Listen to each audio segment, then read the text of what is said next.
Jiachie mbele za Bwana, maana yeye ni baba yetu, ni Mungu wetu, ni baba yetu. Na jioni ya leo ni jioni ya pekee ambayo Bwana amekusudia kukuhudumia.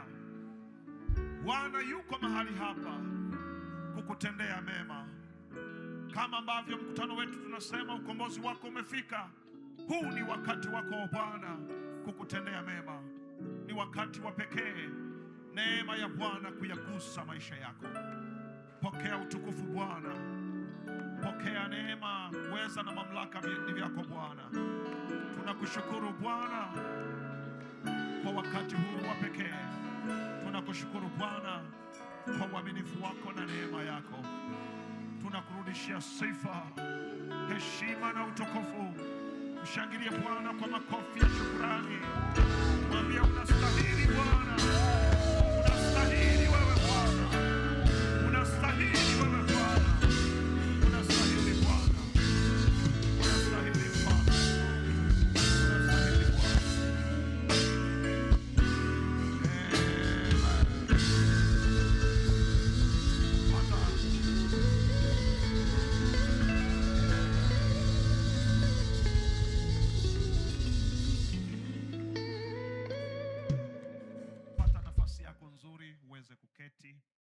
Asanteni sana waimbaji wetu, barikiwa sana.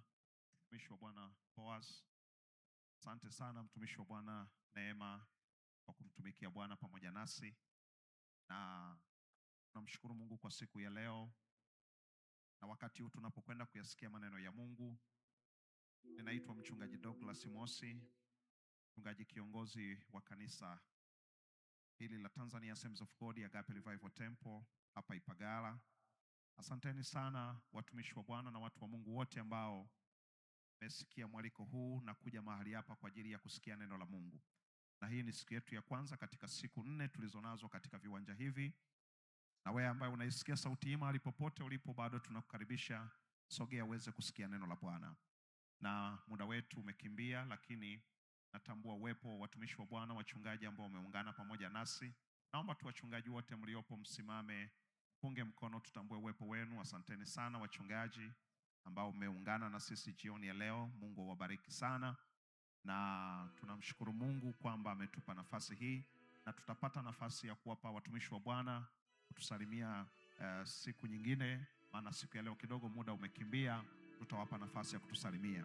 Asanteni wote ambao mko mahali hapa. Naomba sasa uketi, utulie, uweze kusikia neno la Bwana.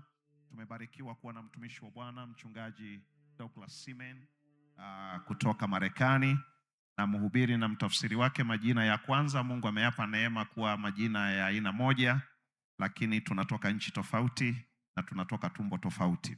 Kwa hiyo nimkaribishe sasa kwa ajili ya neno la Bwana, na naomba uweze kulisikia neno la Bwana jioni leo. You're welcome to speak the word of God. Praise the Lord, Dodoma.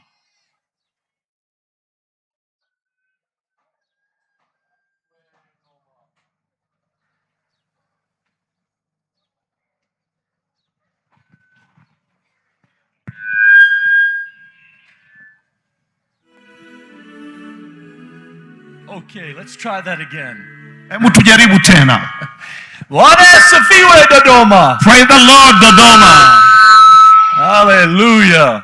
Hallelujah. It is so good to be in this beautiful city. Ni jambo la baraka sana kuwepo kwenye mji huu mzuri sana. I must apologize to you tonight. Na ningependa niombe radhi kwenu leo. I am so sorry. Samahani sana. That you cannot tell us apart. Na kwamba uwezi ukatutenganisha. We have the same name. Tuna majina yanayofanana. And the same clothes. Na tuna nguo za aina moja. Let me help you. Sasa naomba niwasaidie. Just remember. Kukumbuka tu. I am older. Kwamba yeye ni kaka yangu, yeye ni mkubwa. Shikamo. Nafikiri mmeelewa. Tunatakiwa kumsalimia shikamoo. Yeye ni mkubwa. Hallelujah. Hallelujah. Hey, you can take these monitors down just a little bit for us. Naomba kidogo hizi monitor zishushe chini kidogo kwa ajili yetu. Just a tiny bit. Na rekebisha kidogo tu. Thank you. Asante sana. How are you tonight? Jamani, habari za jioni siku ya leo. you are way back there. Naona wengine mko mbali sana kule, kama hutajali unaweza ukasogea, nitafurahi kukuona kwa karibu zaidi. And that big sunshine is right up there. Na unafahamu kabisa nalo jua zuri pale limenilenga vizuri sana pale lina. So I cannot see you very well. Naona kama siwezi kukuona vizuri sana, ukiweza kusogea bado ni jambo jema sana. But you look beautiful tonight. Naona nyote mmependeza sana jioni ya leo. Hallelujah. Hallelujah. How about me? Mnaonaje kuhusu mimi pia? Yeah, Mwanza. Haya ni mambo ya Mwanza. Hallelujah. Hallelujah. I am American Tanzanian. Mimi ni Mwamerika Mtanzania. I've been coming here since 2008. Nimeanza kuja hapa nchini tangu mwaka 2008. I have been to more places in Tanzania than many of you. Nimekuwepo maeneo mengi hapa Tanzania kama na wengine wenu wengi ambavyo mmekuwa katika maeneo mbalimbali hapa Tanzania. Tunduma, Nimekuwepo Tunduma, Lindi, Kiomboi, Singida, Singida, Mwanza, Musoma, Tabora. Hallelujah. Hallelujah. I should be adopted in. Na mimi nafikiri ningepaswa kuwa tu sehemu yenu sasa. You know, I prayer walk in the morning. Nilipokuwa nikiomba asubuhi ya leo. And our hotel is over by that beautiful rock. Na hoteli yetu pale nilikofikia pembeni kabisa ya ule mlima mzuri sana pale. And I think the prime minister lives there. Na nafikiri ni makazi ya waziri wetu mkuu. And there's a really nice trail all around it. Na kuna eneo zuri sana pale. And I can imagine myself. Na nilikuwa najaribu kujitazama mwenyewe. Up there praying in the morning. Nikiwa ninaomba ile asubuhi. Walking around. Nikizunguka pale kwenye hoteli. But there is a gate. Lakini kulikuwa kuna gate. And nobody has let me in yet. Na hakuna aliyekuwa ameingia pale ndani. Come on, I am Tanzanian. Na kwamba mimi ni Mtanzania. They should open the gate for me. Wafungue gate kwa ajili yangu, mimi ni Mtanzania. I will pray for Tanzania. Kwamba niombe kwa ajili ya Tanzania. It is so good to be here tonight. Damani, nina furaha kubwa sana kuweko mahali hapa siku ya. And for the next 3 nights. Na kwa siku 3 zilizo mbele yetu zingine. Hallelujah. Hallelujah.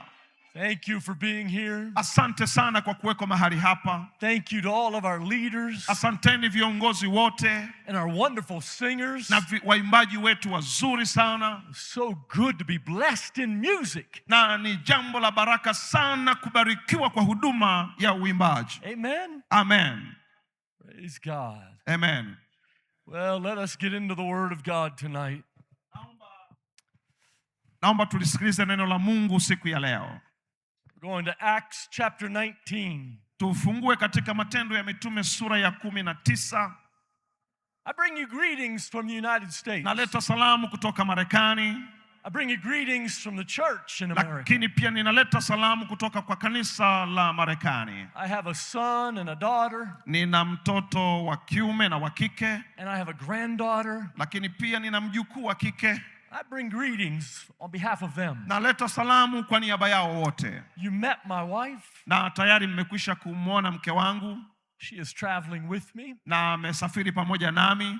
I bring you greetings from the church in Pakistan. Lakini pia nawaletea salamu kutoka kanisa la Pakistani. I am there very often. Mara nyingi sana ninakuwa kule Pakistan. And I was there last November. Na nilikuwepo kule Novemba iliyopita. Your brothers and sisters send greetings. Ndugu zenu wa kike na wa kiume wanatuma salamu kwenu. They serve in a difficult land. Wanatumika katika mazingira magumu sana. We were in the tiny nation of Jamaica. Na tulikuwa katika lile taifa la kule Jamaica. It's a little island south of the United States. Ni kisiwa kidogo kusini mwa Marekani. We were there in January. Tulikuwa kule mwezi wa kwanza. And we were often there. Na mara nyingi huwa tunaenda pia. And I bring you greetings from them. Lakini pia naleta salamu kutoka hapo pia. They would love to be here tonight. Na mimi nina furaha kubwa sana kuweko mahali hapa siku ya leo. You worship like they worship. Na ninyi mnaabudu kama wao wanavyoabudu. With your whole being. Na kwa kutumia kwa kutumia hali yenu yote, kwa mwili wenu wote mnamwabudu Bwana. You know, Muzungu, oh, come on.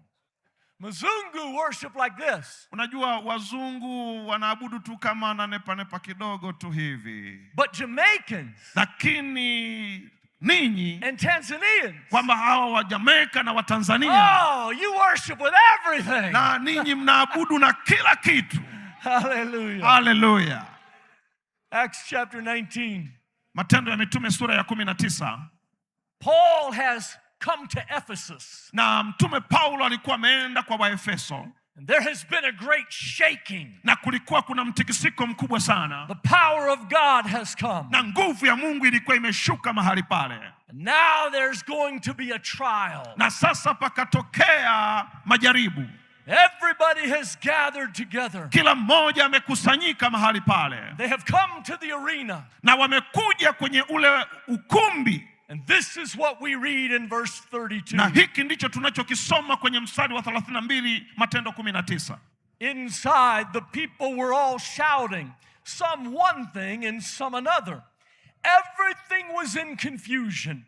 In fact, most of them did not even know why they were there. Basi wengine walikuwa wakilia hivi na wengine hivi, kwa maana ule mkutano ulikuwa umechafuka na wengine wao hawakuijua sababu ya kukusanyika kwao pamoja. Why are you here tonight? Kwa nini uko hapa siku ya leo? I believe God brought you here. Mimi ninaamini Mungu amekuleta mahali hapa. Maybe you know that. Na fikiri wenda unafahamu hivyo. But maybe you do not. Lakini kuna wengine ufahamu kwamba Mungu amekuleta mahali hapa. What are you looking for tonight? Na unatafuta nini jioni ya leo? Paul had been among them. Na Paulo alikuwa miongoni mwa watu wale. God had done great things. Na Mungu alikuwa amefanya mambo makubwa sana. And now there was to be a trial. Lakini sasa panatokea mateso. And the whole city came together. Na mji mzima ukakusanyika pamoja. And the Bible says they were inside. Na Biblia inasema walikuwa wako ndani. You are inside tonight. Na wewe uko ndani jioni ya leo. You are inside life. Wewe uko mahali hapa jioni ya leo. God has put you inside of life. Mungu ameuweka katika maisha haya tulionayo. And they were moving through the city. Na walikuwa wakitembea katikati ya mji. And came to the stadium. Na wakafika kwenye uwanja huu. Or the arena. Kwenye lile eneo kubwa la kusanyiko la mikutano yao. It was as if they were pulled along. Ni kama walikuwa tu wamevutwa pamoja kwako mahali hapa. Some of you here tonight. Wengi wenu jioni ya leo mahali hapa. Life is pulling you along. Ni kama maisha yanakuvuta. And you do not know where you are going. Na wala hujui unaenda wapi. Maybe you are religious. Wenda ni mtu wa dini. And religion is pulling you. Na ni kama dini inakuvuta. Religion will do that. Unajua dini inafanya hivi. It will get a hold of you. Dini itakushikilia. And pull you. Na itakuvuta. But you do not know where you are going. Lakini unajikuta wala hujui unaenda wapi. Some said one thing. Na wakati mwingine wengine walisema tu kwamba labda mahali fulani tu. Others said a different thing. Na wengine wakazungumza tu maneno mengine tofauti. The Bible says there was confusion everywhere. Biblia inasema kulikuwa kuna machafuko. Some of you are living in confusion. Wengine wenu mko mahali hapa mnaishi katika hali ya machafuko ya religion. Mkiwa umefungwa na vitu mbalimbali vya kidini. The confusion of fear. Kuchanganyikiwa kwa sababu ya hofu. The confusion of oppression. Wanda machafuko mbalimbali ya kukandamizwa. Pulled along in life. Na ni kama umevutwa kwenye maisha. With no purpose. Na hakuna kusudi. But God has a plan for you. Lakini Mungu ana mpango kwa ajili yako. God wants to reach in. Mungu anataka kukufikia. And pull you out. Na kukutoa pale. And begin to work. Na kuanza kufanya. In your life. Kufanya kazi kwenye maisha yako. Hallelujah. Hallelujah. Mshangilie Bwana. That's what God does. Hiki ndicho Mungu anachokifanya. He reaches in and pulls us. Mungu anakufikia na kukutoa mahali pale. Rescues us from the na mess. kutukomboa kutoka katika mateso. Rescues us from confusion. Akitutoa kwenye hali za kuchanganyikiwa. Rescues us from life. Na yeye anatupa uhai. When religion carries us. Unajua wakati dini inapotubeba, there is nothing but confusion. na panakuwa hakuna kitu zaidi ya machafuko. I want to back up tonight. Nataka nizungumze kitu jioni ya leo.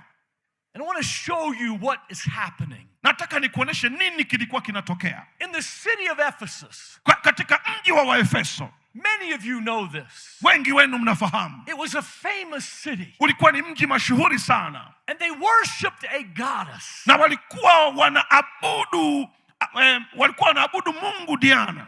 Some called her Artemis.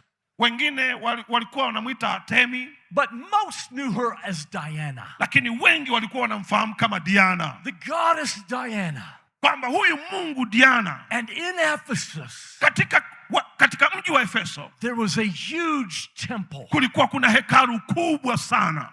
Many big columns. Na kulikuwa na nguzo kubwa sana. It could be seen from a long way. Ungeweza kuliona lile hekalu kutokea mbali sana. And it was up on the hill. Na ulikuwa kwenye mlima lile hekalu. People came from all over the world. Watu walitoka kila mahali duniani to worship this goddess. kuja kumwabudu Mungu huyu. And when Paul came, na Paulo alipokuja, and the power of God, na akiwa ameingia mahali pale, and people began to be set free, na watu wakaanza kuwekwa huru, the men of the city, sasa watu wa mji ule, the men of the religion, wale watu wa dini, they became very afraid. wakaanza kuwa na hofu. And they said to each other, wakaambiana wao kwa wao, we cannot give up. hatuwezi kuachia jambo hili. We cannot let this happen. Hatutaruhusu jambo hili litokee. Great is Diana. Kwamba aliye mkuu ni Mungu wetu Diana. And we make our living. Na tunafahamu kwamba tunapata kipato by creating little images of her. Kwa sababu ya kutengeneza visanamu vidogo vidogo vya huyu Mungu Diana. Many men in the city, na walikuwa wengi sana wameketi mahali, were employed making these idols. Na walikuwa wameajiliwa kutengeneza hivi visanamu. This is why they came to the theater. Na hapa hiki ndicho kilichowafanya wapate hofu. This is why there was going to be a trial. Na hiki ndicho kilichosababisha kutokea kwa mateso. Paul had brought something new. Na kwamba Paulo alikuwa amesababisha tatizo. And the powers of hell were not going to have it. Na kwamba nguvu ya kuzimu ilikuwa haiwezi kushinda. But on the way, lakini wakiwa wanaendelea na hilo, the Bible says confusion came. Biblia inasema pakatokea machafuko. And God began to reveal the truth. Na hapo Mungu alikuwa anataka kuionyesha kweli yake. And I want to show you the difference tonight. Nataka nikuoneshe tofauti jioni ya leo between Jesus kati ya Yesu and Diana. Na Diana. Jesus, Yesu and demons. Na Diana. Jesus, Yesu and fame. Na fame. Na famous. Na hali ya kumkataa Mungu. Jesus and addiction. Kwamba Yesu na mambo yaliyoathiri maisha yako. That's what this chapter is all about. Sura hii inazungumza mambo hayo. Let's back up to the beginning. Acts chapter 19. Turudi mwanzo tena katika Matendo 19. Verses 5 and 6. Na mstari ule wa 5 na wa 6. This is why they were so angry. Na hiki ndicho kilichowafanya wakasirike. These are the things that had happened. Kwamba kuna mambo yalikuwa yanatokea. And exposed Diana. Na yakasababisha kumweka wazi Diana. It demonstrated. Na ilionyesha. That she was a false god. Kwamba yeye alikuwa ni mungu wa uongo. She had no power. Hakuwa na nguvu. That she could not move. Hakuweza kutembea. And she could not help them. Wala hakuweza kuwasaidia wao. Verse 5. Mstari wa 5. As soon as they heard this, they were baptized in the name of the Lord Jesus. Mara waliposikia haya walibatizwa katika jina la Yesu. Then when Paul laid his hands on them, Na Paulo alipoweka mikono yake juu yao, the Holy Spirit came on them. Roho Mtakatifu akaja juu yao, And they spoke in tongues wakanena kwa lugha mpya and prophesied. na kutabiri. Number one tonight, Jambo la kwanza jioni ya leo, Jesus gives the Holy Spirit. Yesu hutupa Roho Mtakatifu, And only Jesus. na ni Yesu pekee. The world can give you devils. Kwamba dunia itakupa vitu viovu. The world can give you demons. Dunia itakupa mapepo. Addiction can give you demons. Na unafahamu kabisa vitu vinavyokuathiri vitakupa Satan can give you demons. na shetani lengo lake ni kupa mapepo. Can give you the Holy Spirit. Lakini Yesu pekee ndiye anaweza kukupa Roho Mtakatifu. Haleluya! Only Jesus can give you the Holy Ni Yesu Kristo pekee. Now think about this. Hebu jaribu kufikiri. Diana is a big statue. Tunamwona huyu Mungu Diana ni sanamu kubwa sana. She cannot move. Hawezi kutembea. She cannot deliver you. Wala hawezi kukukomboa. But the Holy Spirit had come. Lakini Roho Mtakatifu alipokuja. The Holy Spirit. Roho Mtakatifu. I have a friend that sometimes travels with me. Nina rafiki yangu wakati fulani huwa ninasafiri naye. Dr. Paul I. Anaitwa Daktari Paul I. He is from Vietnam. Yeye anatokea Vietnam. And before he found Jesus, Kabla ya kumpata Yesu, he spent 9 years alitumia miaka 9 as a Buddhist monk. yeye akiwa kama kiongozi wa Kibudha. His parents took him to the temple. Na wazazi wake walimpeleka hekaluni. The Buddhist temple. Kwenye hekalu la Kibudha. When he was just a little boy. Akiwa kijana mdogo sana. And as he grew. Na alipoendelea kukua. And became a young man. Akiwa kijana. He tells his testimony. Akitoa ushuhuda wake. He said, I had to go into the temple.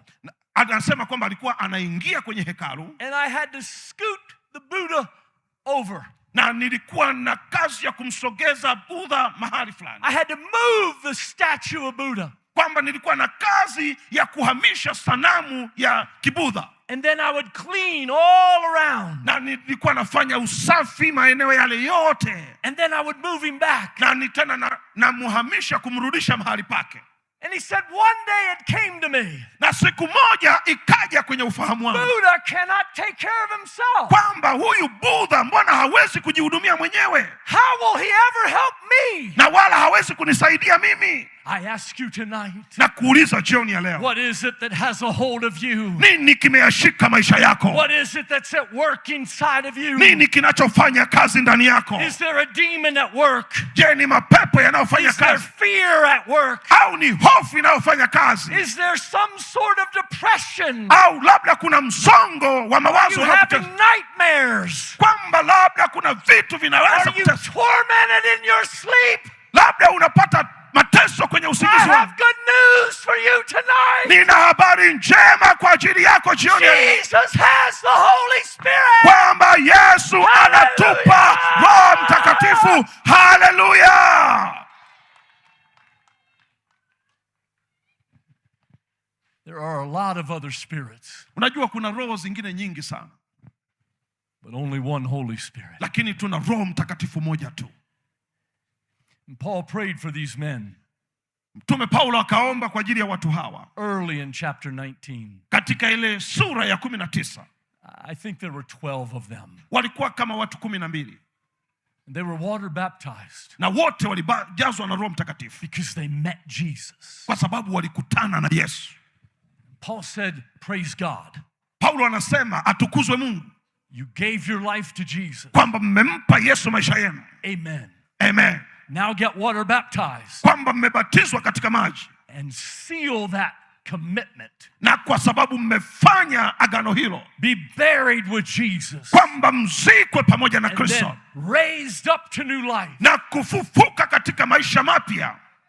But he said there is one more thing. lakini bado ana jambo moja anashughulika nalo. Congratulations Hongereni on finding Jesus kwa Christ. kumpata Yesu, God bless you kwamba Bwana amewakomboa for being baptized. na kwa kubatizwa. But there is one more thing. Lakini kuna jambo moja bado, I cannot leave sintaondoka until I pray for you, mpaka niwaombee, because you know about this world. kwa sababu mnafahamu kuhusiana na You hili, know how deceptive it is. kwamba hatupaswi kupokea tu kama You ilivyo. know how many lying spirits there are. Tunafahamu jinsi ambavyo roho za udanganyifu zilivyo You nyingi. know how many curses there are. Tunafahamu jinsi laana nyingi But zilizo, I will not leave you lakini sitawaacha ninyi until you have the Holy hadi Spirit. mjazwe Roho Hallelujah. Mtakatifu. Haleluya, mshangilie Bwana. Hallelujah. Haleluya, mshangilie Bwana. I will not leave you Sitawaacha ninyi until you have the Holy Spirit. hadi mkiwa na Roho Mtakatifu. And he begins to lay hands on them. Na akaenda kuweka mikono yake juu yao, And suddenly, na ghafla an outpouring from heaven. Roho Mtakatifu, mwagiko wa Roho Mtakatifu toka mbinguni.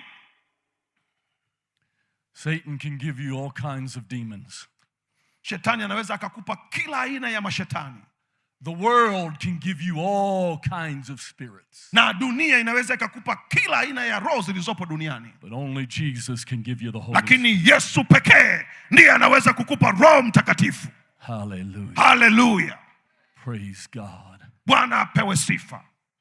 Number one tonight, Jambo la kwanza jioni ya leo, Jesus gives the Holy Spirit. Yesu humtoa Roho Mtakatifu. Number two, Jambo la pili, verse 10. mstari wa 10, This went on for the next 2 years, na hili lilienda kwa miaka miwili mingine, so that the people throughout the province of Asia, na watu wote katika ule ukanda wa Asia, both Jews and Greeks, wote Wayahudi na Wayunani, heard the word of the Lord. wakalisikia neno la Bwana. Number one, Jesus gives the Holy Spirit. Tunafahamu jambo la kwanza, Yesu ndiye anayetoa Roho Mtakatifu. Number two, Jambo la pili, Jesus gives the word. Yesu hutoa neno. This is our guidance. Na unafahamu neno la Mungu ndio mwongozo wetu, This is what leads us in life. na neno la Mungu ndio linayoyaongoza maisha yetu, This is what gives us promise. na hili ndilo linalotupa ahadi, This is the power at work in us. na hii ndiyo nguvu inayofanya kazi ndani yetu. When we begin to believe God, Na tunapoanza kumwamini Mungu, we read about some promise. na kwamba We read about a promise. na tunazisoma ahadi zake, For God so loved the world kwamba Mungu aliupenda ulimwengu that he gave his only son, akamtoa mwanaye wa pekee, that whoever believes in ili him kila aminiye will not perish, hasipotee, but will have life, awe na uzima wa milele, everlasting life. maisha ya milele. That's a promise Hiyo ni ahadi from the word of God. kutoka kwenye neno la Mungu.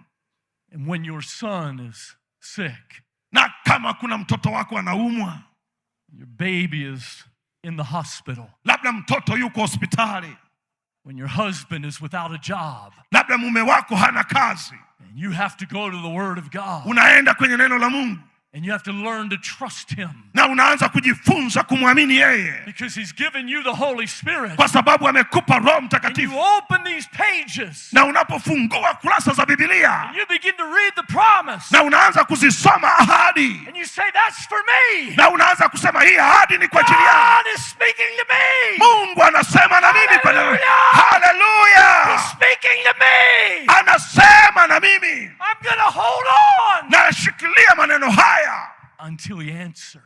mpaka yanapokamilika. And he will answer. Na yeye atajibu, He will. ndiyo atafanya. You may have to wait.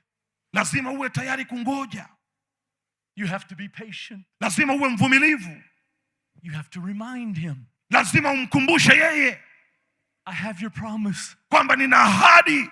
I was reminding him this morning. Nilikuwa namkumbusha asubuhi ya leo, I kept looking up at that beautiful big rock nikiwa naangalia yale mawe pale, while I was walking around the hotel. nikiwa nazunguka kwenye ile hoteli. praying to the Lord, nikiwa ninaomba kwa Bwana, give me favor. Bwana nipe upendeleo, And just put me inside that fence for kwamba Bwana nipe mimi nafasi kwa muda, just a short time. dakika ndogo tu, I will not bother anybody. na wala sitamsumbua mtu. But it never happened. Lakini haikutokea.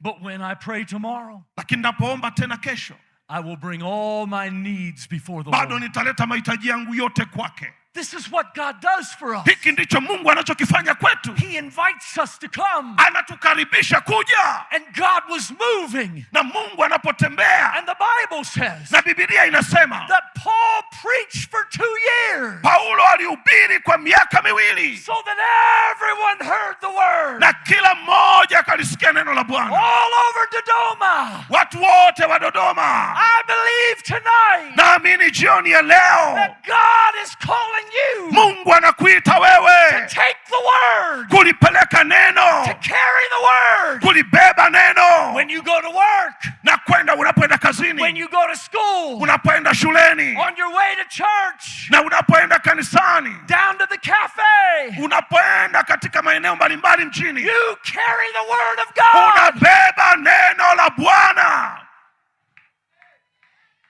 So that everyone can hear it. Na shetani hapendi kusikia hivi. Hallelujah. Hallelujah. You do not have to have your Bible. Sio kwamba kila mahali utakuwa na Biblia. They will see the Bible in you. Wataiona Biblia kwenye maisha yako. You carry. Wewe unabeba the word of God. Neno la Mungu kwenye maisha yako. The world does not have the word. Dunia haina neno. Religion does not have the word. Wala dini haina neno.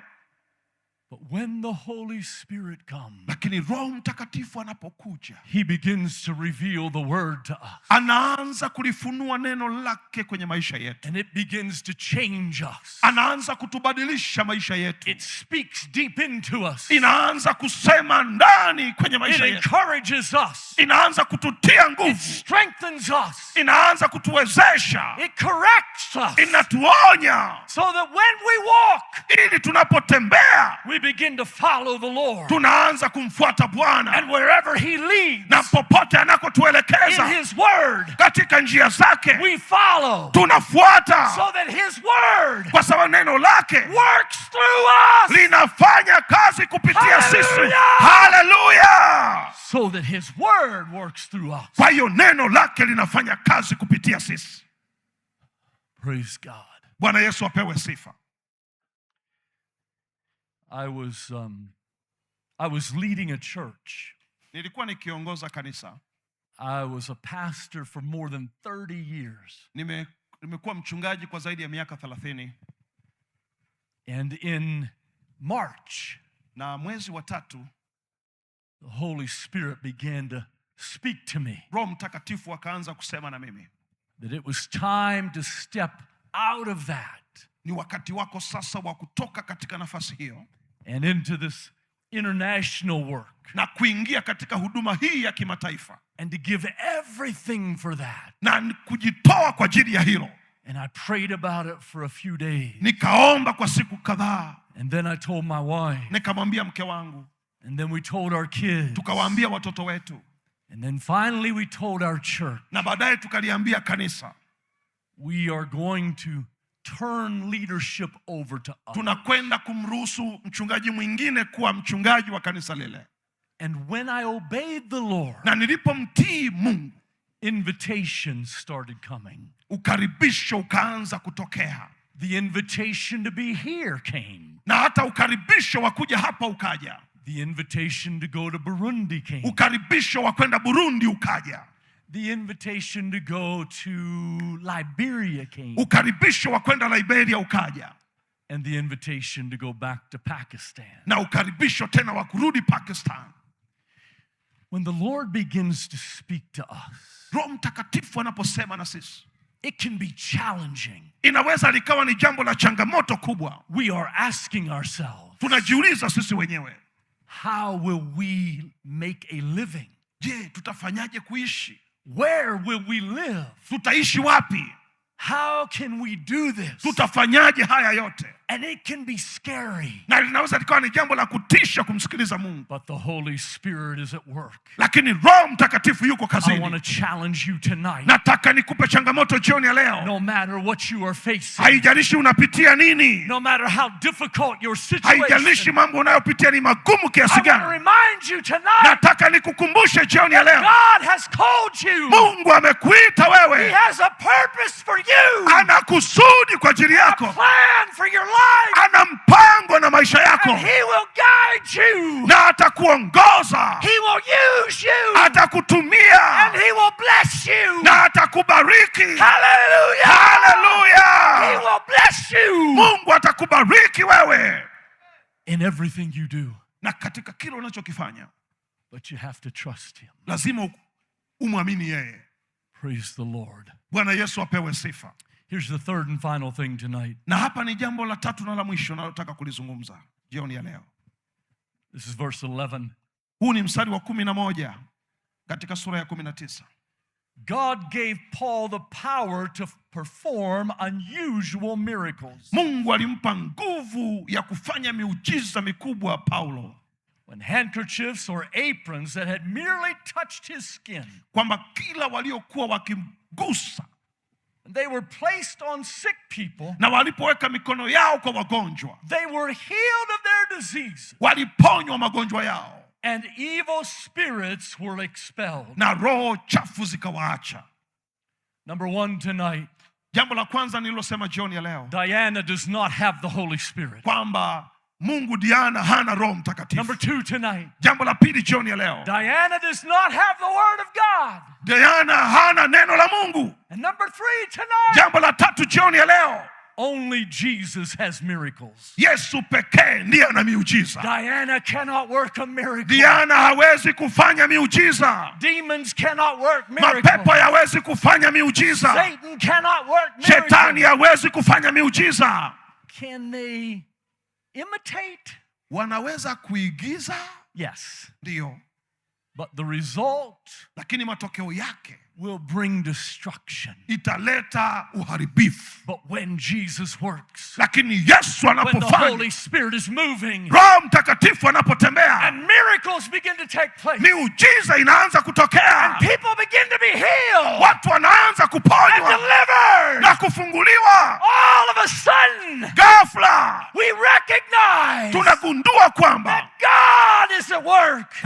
Mungu yupo kazini. And Diana is a fraud. Na ni kwamba Mungu Diana ni muongo. What is your Diana tonight? Wewe una Mungu gani leo? Is there anything that has you chained? Je, kuna kitu unatakiwa ubadilike leo? Is there anything that holds you Je, kuna kitu kinachokushika and oppresses you? na kinakukandamiza? Is there a curse at work in your family? Wenda kuna laana zinafanya kazi kwenye familia yako. Are there people in your family Wenda kuna watu kwenye familia who yako can never escape addiction ambao wameshindwa kuachana na mateso or mbalimbali, their strongholds? wamefungwa na vifungo vigumu. Is there poverty? Je, wenda ni umasikini? Jesus is here tonight. Yesu yuko hapa leo, He's in this place. ambaye tunampa, yuko mahali hapa, Do what only He can do. anaweza kufanya ambacho ni yeye tu He's anaweza kufanya. here this week Yuko mahali hapa to bring the miracle, kuleta muujiza, to set us free, kutuweka huru, to heal us, kutuponya to restore us. na kuturejesha. Hallelujah! Haleluya! Only Jesus. Mpe utukufu Yesu Kristo. Only Jesus. Yesu pekee. We become hungry, Wakati mwingine na spiritually hungry. wakati mwingine kunakuwa kuna njaa ya We become desperate wakati mwingine tunakuwa tumekata tamaa, when the Dianas of this life, na wakati Diana akiwa katika nafasi yake, when the false gods wakati Mungu wa uongo press up against us, anapotukandamiza na we kutusumbua, become desperate. tunaanza kuteseka, We begin to cry out, tunaanza kulia, oh God, oh Mungu, where are you? uko wapi? And the Holy Spirit comes. Yesu, Roho Mtakatifu anakuja, And Jesus delivers us, na Yesu anatukomboa, fills us with His Spirit, anatujaza na Roho roho wake and sends us into new life. na kututuma sisi kwenda kufanya. Glory to God! Atukuzwe Mungu wetu. I've come to Dodoma to tell you Nimekuja Dodoma kukuambia leo, that Jesus is here. Yesu yuko hapa. All of you believers tonight, Waamini wote mlioko mahali as hapa, you go through life, mambo unayoyapitia kwenye maisha, God is leading you Mungu to anakuongoza remind the people around you kuwakumbusha watu wanaokuzunguka that God has a plan. Mungu anao mpango. A plan to bless us Ana mpango wa kutubariki sisi, and not to harm us. wala sio kutudhuru. A plan to prosper us. Ana mpango wa kutufanikisha. That's what he told Jeremiah. Na hiki ndicho alichomwambia Yeremia. That's what God said to Jeremiah. Na hiki ndicho Mungu alisema kwa Yeremia. I have a plan Nina mpango to bless you kukubariki and to prosper you. na kukufanikisha. I want to pray for you tonight. Nataka niombe na wewe jioni ya leo. I want to speak that blessing over you. Nataka nitamke baraka hiyo juu yako. Right there where you are. Pale pale ulipo. No matter what is happening in your life. Wala haijalishi unapitia kwenye nini. No matter how difficult. Wala haijalishi ni magumu kiasi gani. No matter how broken you are. Haijalishi umevunjika moyo kiasi gani. God wants to bless you. Mungu anataka kukubariki. Maybe you feel unclean. Na uenda unajiona sio safi wewe. Maybe you feel unworthy. Na unajiona kama haustahili. But I have good news tonight. Lakini nina habari njema jioni ya leo. God loves you. Mungu anakupenda. Just as you are. Mungu anakutafuta wewe. And he will make you worthy. Yeye atakufanya kuwa chombo chake. Bow your heads with me, please. Inamisha kichwa chako pamoja nami pale ulipo. My Father, Baba yangu, here in this beautiful city of Dodoma, tuko hapa kwenye mji mzuri wa Dodoma. I pray for the people gathered here. Naomba kwa ajili ya watu waliokusanyika mahali hapa. Many of them are my brothers and Wengi sisters. wao ni ndugu zangu wa kike na wa kiume. But some have come Lakini wengine wamekuja because they are discouraged. kwa sababu wamekata tamaa. They are fearful. Wanaogopa. They are broken. Wamevunjika moyo. I speak blessing over them tonight. Natamka baraka juu yao. Blessing over their finances. Baraka juu ya uchumi wao. Begin to prosper this neighborhood. Anza kufanikisha watu wanaozunguka maeneo Begin to haya. bless the families here. Anza kuzibariki familia za eneo hili. Pour out on this neighborhood Bwana, jimimine katikati ya majirani hawa. your great favor. Wape upendeleo wa pekee. I speak blessing in the families. Natamka baraka kwenye familia. Blessing over marriages. Natamka baraka juu ya ndoa. I speak over husbands. Natamka kwa waume. That love would be in their heart. Upendo uingie ndani yao. I speak over wives. Na natamka juu ya wake, wanawake. That love would be in their heart. Upendo uwe ndani ya mioyo yao. Bless families here. Bariki familia hizi.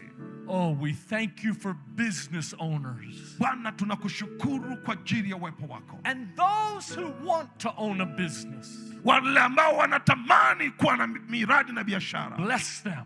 Bariki wao. Bless the businesses. Bariki biashara zao. Show them prosperity. Wataoneshe mafanikio. Give them what they need. Wape wanachokitaka. So that they can be successful. Ili waweze kufanikiwa. I speak blessing in Jesus' name. Natamka baraka hizi katika jina la Yesu. Praise the Lord. Bwana Yesu apewe sifa. Would you stand with me tonight, please? Naomba usimame pamoja nami pale Can you ulipo. stand in this field? Naomba usimame kwa miguu yako pale ulipo. I want to pray for you. Nataka niombe kwa ajili yako. I want to join with the team. I want to join with the leaders. Nataka niungane na viongozi. And we want to lay hands on you. Nataka tuweke mikono yetu juu yako. Just like Paul prayed. Kama Paulo alivyoomba. In the city of Ephesus. Katika ule mji wa Efeso. And created such a stir.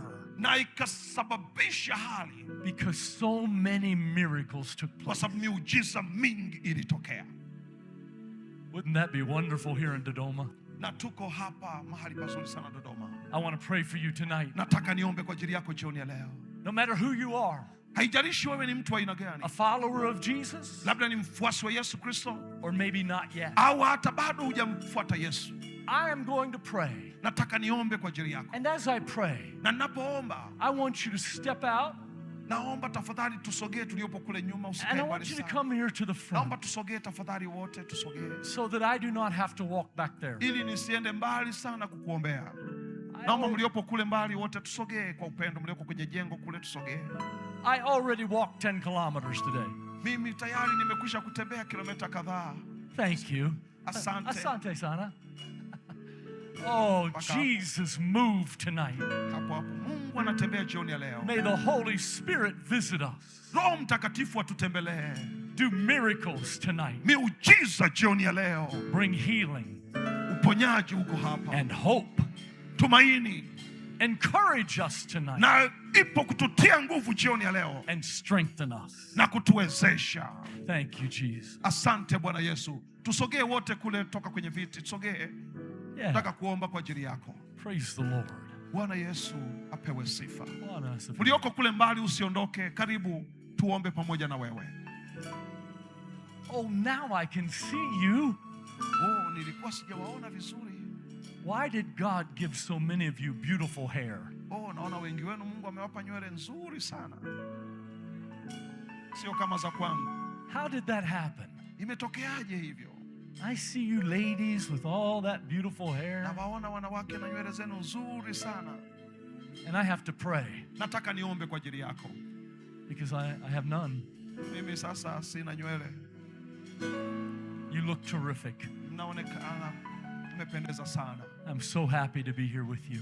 Ninajisikia furaha kuwa pamoja nanyi mahali hapa. This is going to be a special week. Hii ni wiki ya pekee sana. When you come back tomorrow, bring some neighbors. Na usikose kuja kesho, njoo na jirani mwingine. I got something in Mwanza, Nimepata kitu fulani Mwanza. and so my throat goes out some. Kwa hiyo wakati mwingine kidogo kwenye koo sauti haikai vizuri. I apologize Kwa for hiyo that, uniwie radhi. but it is the truth. Lakini hii yeye ndiye kweli. How many of you need a miracle tonight? Wangapi wenu jioni leo wanahitaji miujiza? Maybe it's a healing. Labda unataka uponyaji, Maybe it's financial, labda ni jambo la kiuchumi, or it's in a relationship, labda ni swala la kimahusiano. but you need a miracle tonight. Unahitaji muujiza jioni ya leo. I'm going to pray for you. Nataka niombe kwa ajili yako. Father, in the mighty name of Jesus, Baba, katika jina kuu la Yesu Kristo, I pray for my friends, naomba kwa ajili ya marafiki zangu hawa, for every man and woman, kwa kila mwanamke na mwanaume, for every girl and boy. kwa vijana wa kike na wa kiume, And I ask you tonight na kuomba jioni ya leo to give us the power of the Holy Spirit. tupe nguvu ya Roho Mtakatifu, Just like Acts 19, kama inavyosema katika Matendo 19. I am not Paul, Mimi sio Paulo, but would you do the same? na kwamba wewe ndiye ambaye unatenda jambo The hili. same for these tonight Bwana, iwe vivyo kwa hawa jioni ya leo who need a miracle. wanaohitaji miujiza. Begin to work by the Anza Spirit. kutembea katikati yetu. And I thank you for it. Asante Baba kwa jambo hilo. Now, before I come down there, Kabla sijaja hapo chini, while your heads are bowed, ukiwa umeinamisha kichwa chako, let me ask you a question. naomba nikuulize swali. Do you have a relationship with Jesus? Je, una mahusiano na Yesu Kristo? Are you a follower? Je, unamfuata Yesu? Do you love Jesus? Je, unampenda Yesu? Has He given you new life? Je, amekupa maisha mapya?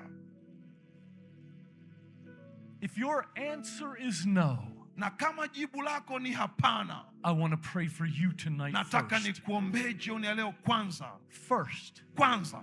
I want to introduce you to my Savior. nataka nikutambulishe kwa Mwokozi wangu Yesu. He is my Lord and my King. Yeye ni Bwana na mfalme wangu. What about you?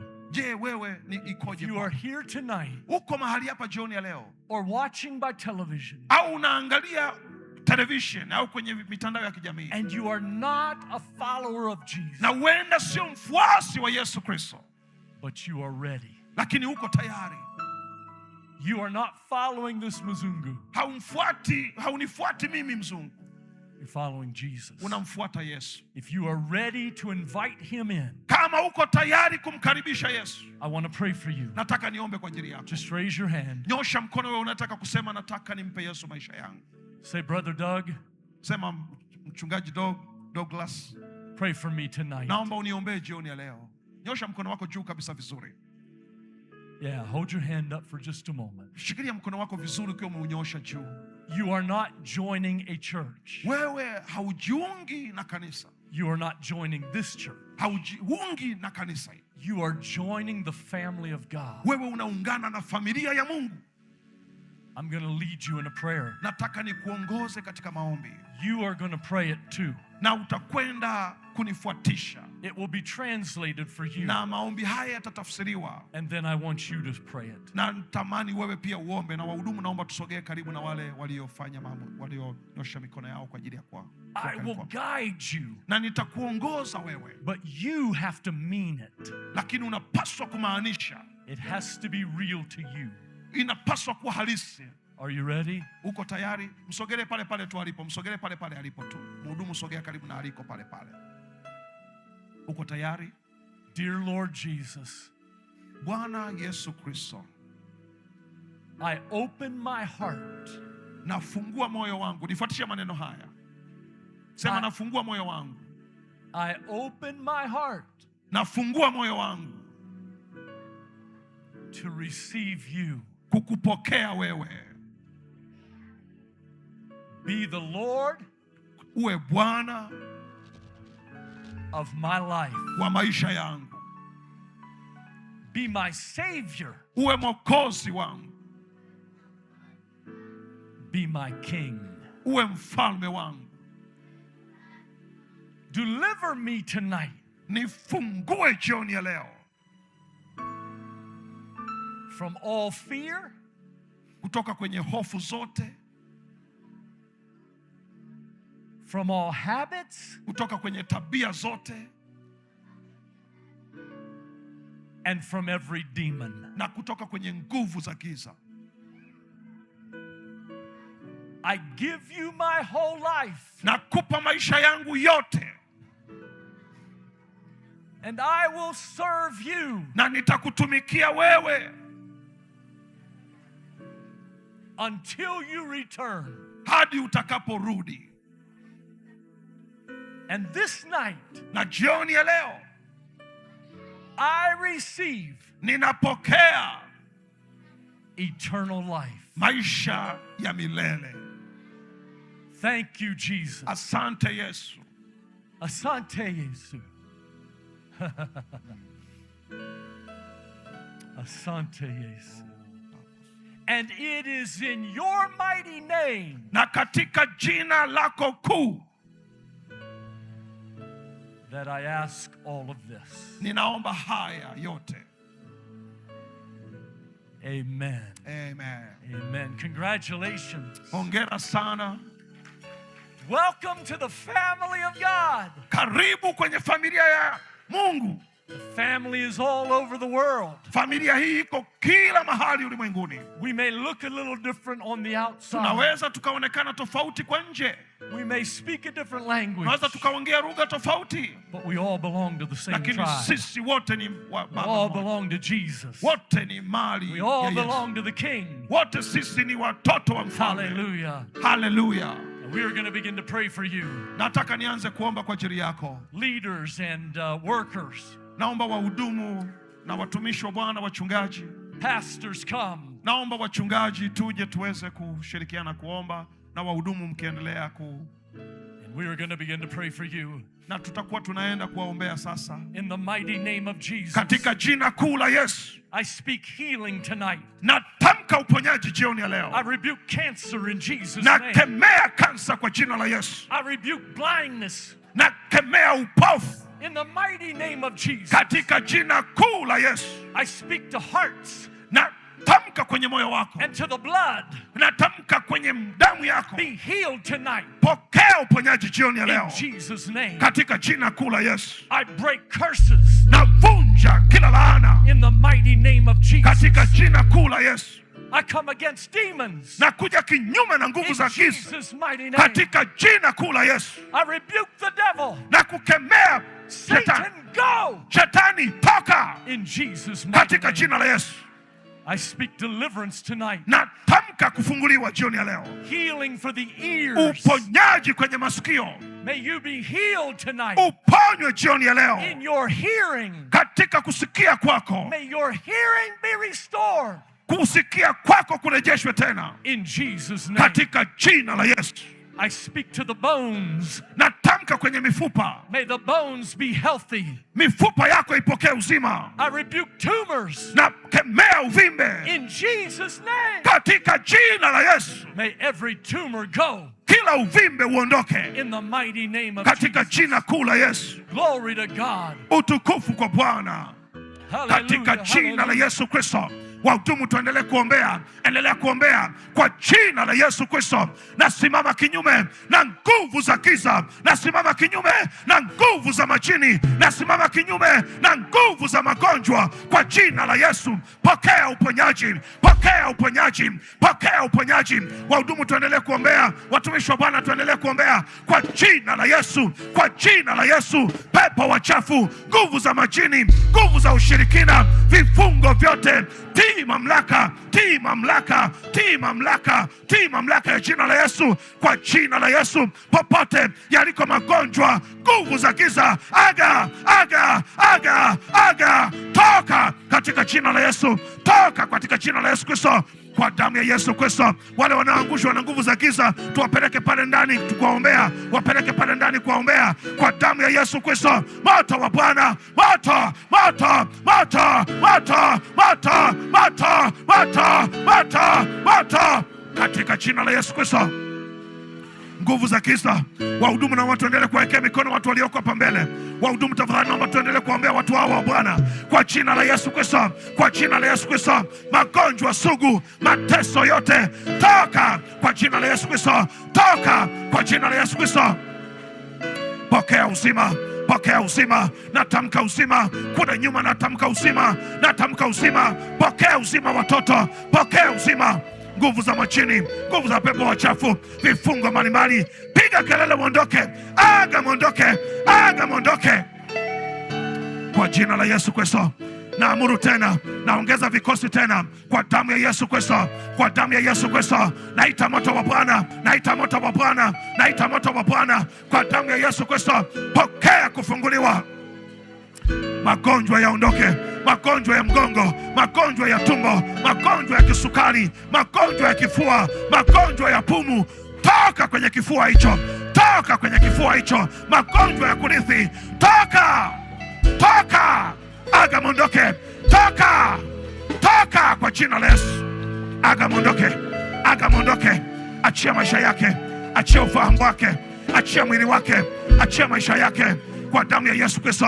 Kama kuna nguvu za majini, kama kuna nguvu za ushirikina, na maamuru kwa jina la Yesu Kristo, mpigwe na kuanguka, mpigwe na kuharibika. Achia maisha ya mama huyo, achia maisha ya mtoto huyo, achia maisha ya baba huyo, achia maisha ya mama huyo kwa damu ya Yesu Kristo. Wahudumu tuendelee kuwaombea watu wa Bwana. Iko nguvu ya Mungu inatembea, iko nguvu ya Mungu inatembea, iko nguvu ya Mungu inatembea, iko nguvu ya Mungu inatembea, iko nguvu ya Mungu inatembea, nguvu ya Mungu inatembea. Moto, moto, moto, moto wa Bwana kwa damu ya Yesu Kristo. Wewe adui, huna mamlaka, huna mamlaka, huna mamlaka. Magonjwa, huna mamlaka, toka kwa damu ya Yesu Kristo. Achia kifua hicho, achia kifua hicho kwa damu ya Yesu Kristo, kwa damu ya Yesu Kristo, kwa damu ya Yesu Kristo, kwa damu ya Yesu Kristo. Yakabababababa, yakabababababa, yakatalabababa. Moto wa Bwana, moto wa Bwana, moto wa Bwana, moto wa Bwana kwa damu ya Yesu Kristo. Naachilia nguvu ya Bwana, naachilia nguvu ya Bwana, naachilia nguvu ya Bwana, naachilia nguvu ya Bwana, naachilia nguvu ya Bwana, naachilia mamlaka ya Bwana, naachilia uweza, naachilia uweza, naachilia uweza, naachilia uweza, naachilia uweza, naachilia uweza. Yakababababa, yakalalabababa, yakababababa. Naomba mchungaji weka mikono kifuani mwa mama huyo hapo. Naomba mchungaji weka mikono kifuani mwa mama huyo hapo. Weka mikono kifuani mwa mama huyo kwa damu ya Yesu. Na itaweza, na itaweza. Wewe pumu kwa damu ya Yesu, kwa jina la Yesu, upigwe na kuharibiwa. Achia kifua hicho, achia kifua hicho, achia pumzi yake, achia afya yake. Uweza, uweza, uweza, uweza kwa damu ya Yesu Kristo. Kama kuna nguvu za giza, naamuru sasa, magonjwa ya miguu ondoka, magonjwa ya kifua ondoka, magonjwa ya macho ondoka, magonjwa ya mgongo ondoka, magonjwa ya miguu ondoka, magonjwa ya uti wa mgongo ondoka. Tii mamlaka, tii mamlaka, tii mamlaka katika jina la Yesu Kristo. Nguvu ya Bwana, operation ya Bwana inaendelea, operation ya Bwana inaendelea, operation ya Bwana inaendelea kwa damu ya Yesu Kristo, kwa damu ya Yesu Kristo, kwa damu ya Yesu Kristo, kwa damu ya Yesu Kristo. Pokea uzima, pokea uzima, pokea uzima. Yakababababababa. Nguvu ya Bwana ikaguse tumbo hilo, nguvu ya Bwana ikaguse tumbo hilo. Pokea uzima, pokea uzima kwenye tumbo, pokea uzima, pokea uzima kwenye macho yako, pokea uzima kwa jina la Yesu. Bwana akufungue, Bwana akuweke huru, Bwana akuweke huru jioni ya leo, Bwana akuweke huru jioni ya leo, Bwana akuweke huru jioni ya leo, Bwana akuweke huru jioni ya leo, Bwana akuweke huru jioni ya leo. Pokea uzima.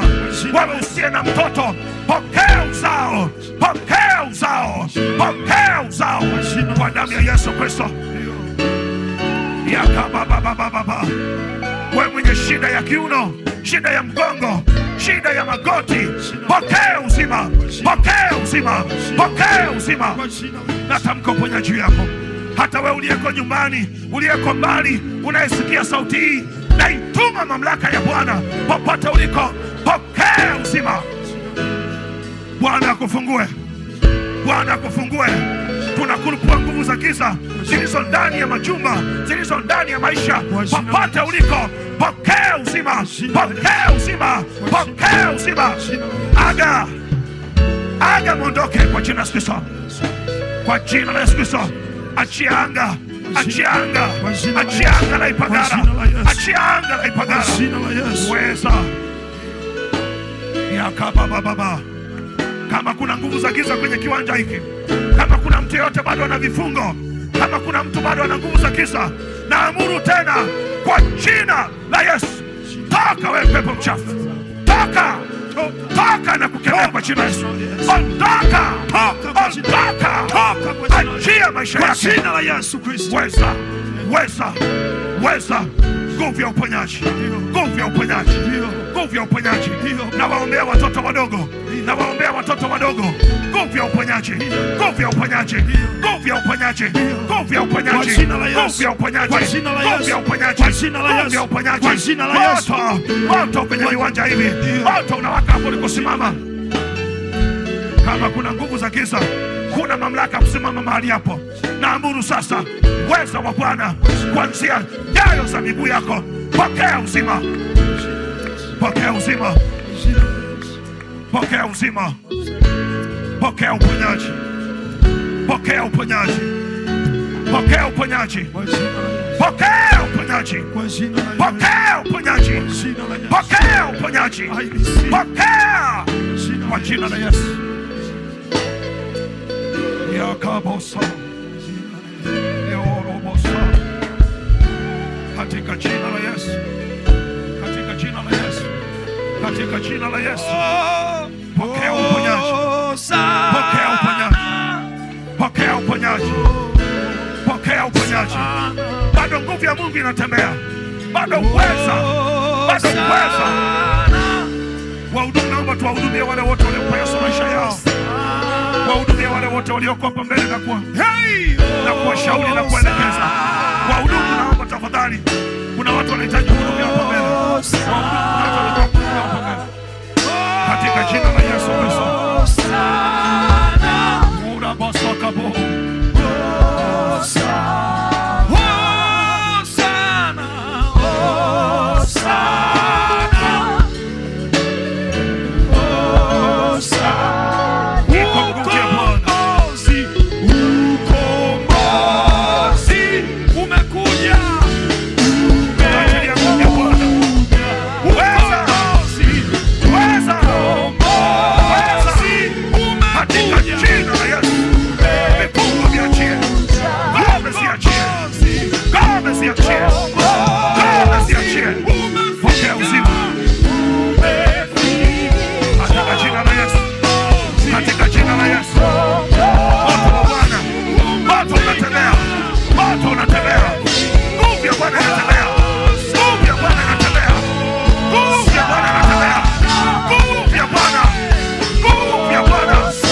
lako likashuke, wingu lako likashuke, wingu lako likashuke, wingu lako likashuke, wingu lako likashuke. Zima na uponyaji.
Niongeze maiki hapa, maiki.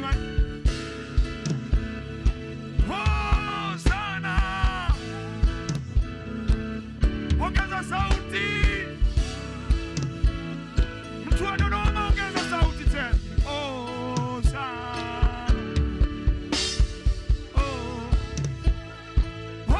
Hosana.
Sijivuni.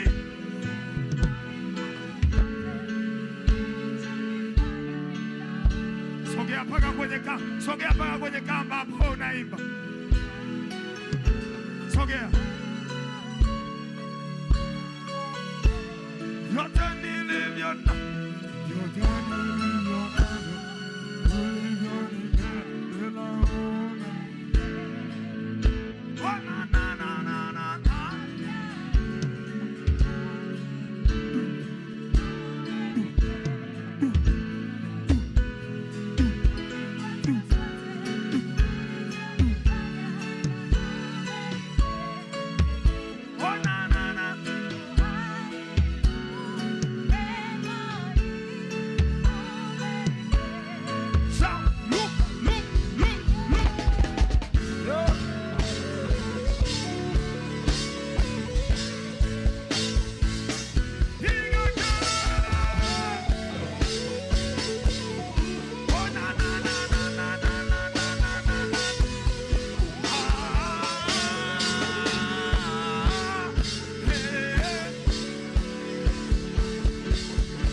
Simama kidogo.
You feel my heart with so much peace and joy. You're amazing, Lord. You're amazing. Oh, feel brand new life for happy. You're amazing, Lord.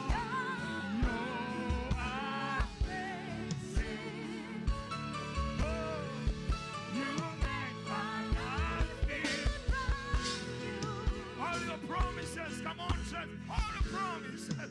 All your promises. I am. And amen. Amen. You're not a man you never lie. Hey, Jesus, you love me too much.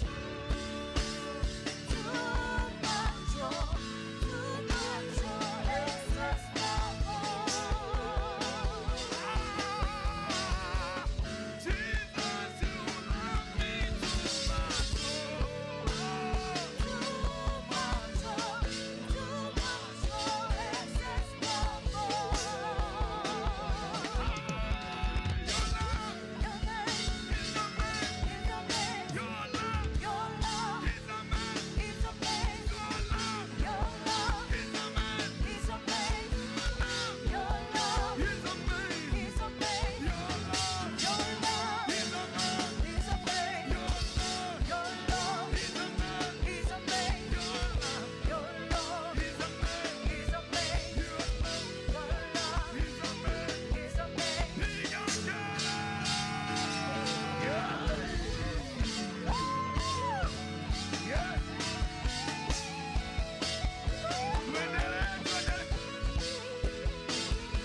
Tangazo moja alafu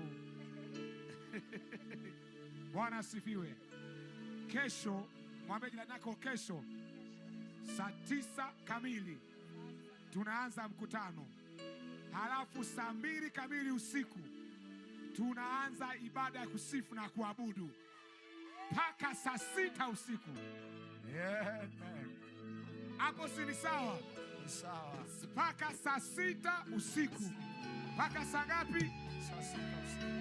Mpaka saa ngapi? Saa 6 usiku. Mpaka saa 6 usiku. Kwa hiyo kesho nataka ukamwambie jirani yako kwamba kesho